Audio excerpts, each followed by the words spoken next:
mendampingi sebagian dari keluarga korban, 3 polisi yang korban penembakan di Lampung, ya, yang tolong Putri, anggota penembakan, tolong diperkenalkan siapa aja yang hadir. Selamat pagi rekan-rekan media, terima kasih hari ini sudah berkesempatan hadir. Saya perkenalkan hari ini yang hadir, yang pertama ini ada ibunda dari almarhum Bribtu Galip. Bribtu Galip. Ya, Bribtu Galip. Bribtu Galip itu masih bujangan ya? Masih bujangan. Jadi ibu kandung ya? Ibu kandung dan kakak kandungnya. Ibu kandung dan kakak kandung. Ya. Oke, dia anggota Polsek. Polres Waikana. Anggota Polres. Polres. Oke, itu yang pertama. Ya.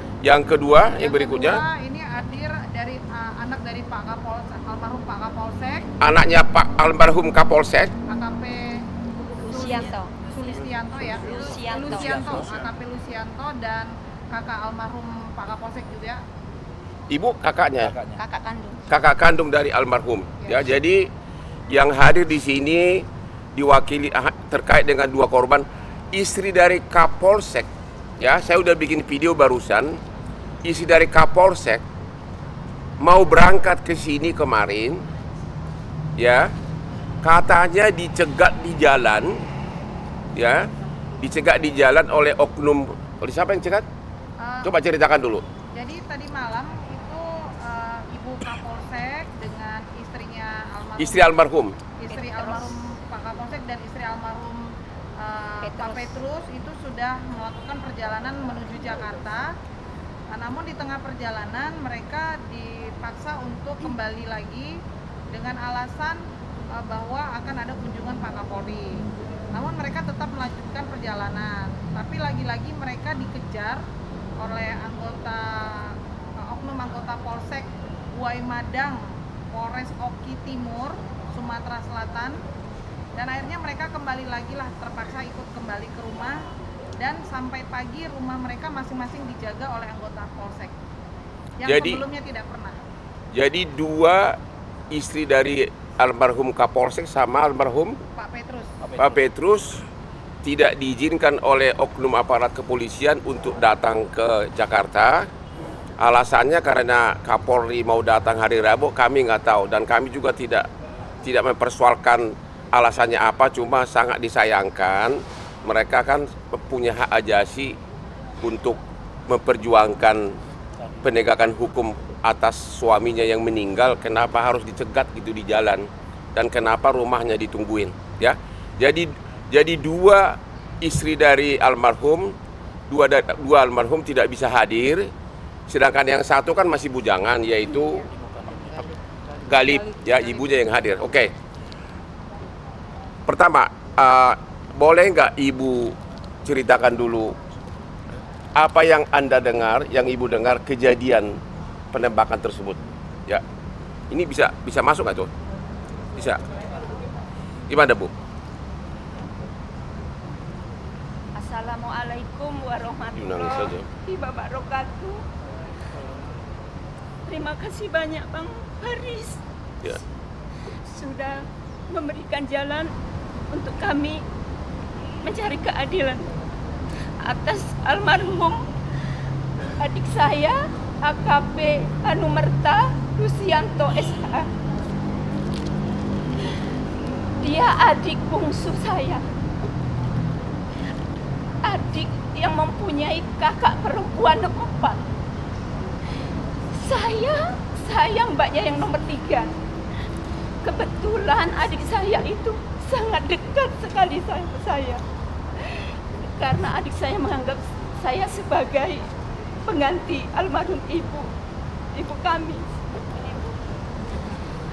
Pada hari Senin, ketika saya habis berbuka puasa, itu mendengar kabar, pertama mendengar kabar itu katanya adik saya itu belum meninggal. Setelah mendapatkan kabar yang kedua bahwa adik saya gugur, meninggal di tempat kejadian. Setelah kejadian itu kami langsung pulang. Saya kan kebenaran saya Di Palembang ya, bukan di kampung halaman saya. Kami sekeluarga besar dari Palembang menuju ke rumah orang tua saya, mbak saya.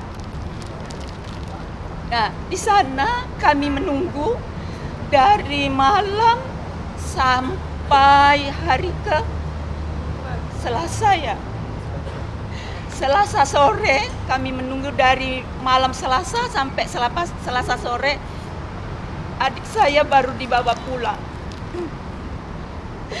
Betapa hancurnya kami yang berapa bulan.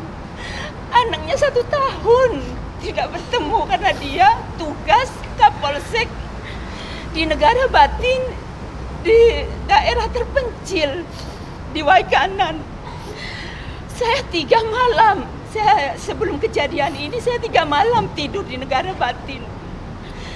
Karena adik saya minta, Kak, katanya Mbak, tolong tidur di rumah dinas saya di Kapolsek Waikanan.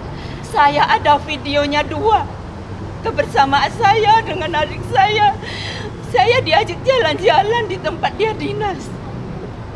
Ada 2 videonya. Ketika kami sedang menunggu dari hari Senin sampai hari ini 9 hari belum ada ketetapan tersangka dari pelaku.